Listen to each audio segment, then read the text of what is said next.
Isang mapagpalang araw sa ating lahat. Good news! Okay na yung layout na pinacheck natin sa ating suki ngayong araw. Kaya next step natin, tatawagan ko na si supplier para maaga na ako makapag-deliver ng gamit nang hindi na ako mamblema. Ngayon, pag uwi ko, aayusin ko ngayon yung mga mugs na na-deliver. Biniling ko kasi kay Regina na pagdating ng mga mugs, dun muna sa garahe. Ayoko na kasi ipaakyat, nakakahiya. Ako na lang mag-aakyat, medyo mabigat din pala ang bawat isa na to. 12 bucks din to. Buti na lang tinulungan ako ni Aming. Nahiya pa nga ako siya dalawa kong mag-akyat, ako isa lang. Kaya nung sunod na akyat natin, syempre, dinalaw na natin. Magpiprint na kami ng mga kailangan. Pero naisip ko kunin na lang yung printer sa bahay namin. Dali namin kala Regina para doon na mag-print. Dumaan kami sa 7-Eleven. Ang daming pagpipilian. Kaya ngayon, napili ko, siopaw. Si Regina naman ang napili, donut at hotdog. Siya nga pala si tatay, matagal na siya dyan. Nagbubukas siya ng pinto sa 7-Eleven. Kaya naisipan ko siya bilan ng siopaw at ng tubig.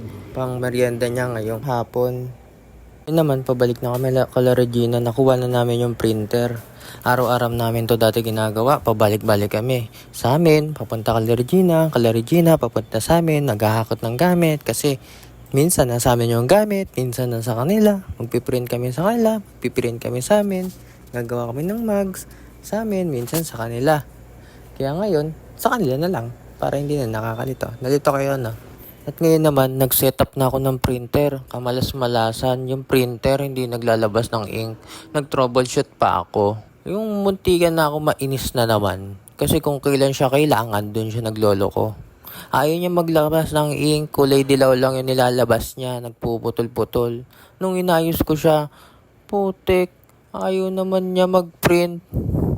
Ubus na daw yung printing process niya, kailangan ko pa siyang i-reset. E di ngayon, naghanap pa ako ng resetter niya sa online. Ayan, na-reset ko na siya, buti nakisama siya ngayon. 2 cleaning lang yun, tapos na. Nakilin ko na siya, nakapag-print na ako, dire-diretso na. Ilan ang ipiprint ko? 100 page. Ngayon, inabutan kami ng gutom. Naisipan namin lumabas at bumili ng McDo. Gutom na kami. 10 PM na wala pa kaming kain. Last na kain namin yung sa 7-Eleven pa. Nakakagutom kaya mag-troubleshoot. Nakakagutom kaya mamoblema dun sa printer na kung kailan mo gagamitin, dun pa siya naglolo ko. Diba? Naglolo ko. Yan, nagutom kami dalawa. Kain lang kami. Siya walang toyo, ako may toyo, diba? Tinotoyo. Buti ngayon, nakikisama na yung printer, dire-diretso na yung pigpiprint niya. Thank you Lord, sa wakas. Makakatulog na ako kahit nagpiprint ako. Kasi lagi ko ginagawa yun Tinutulugan ko yung pagpiprint Dire-diretso naman siya, wag lang siya maglolo ko. Para paggising ko, nakaprint na lahat.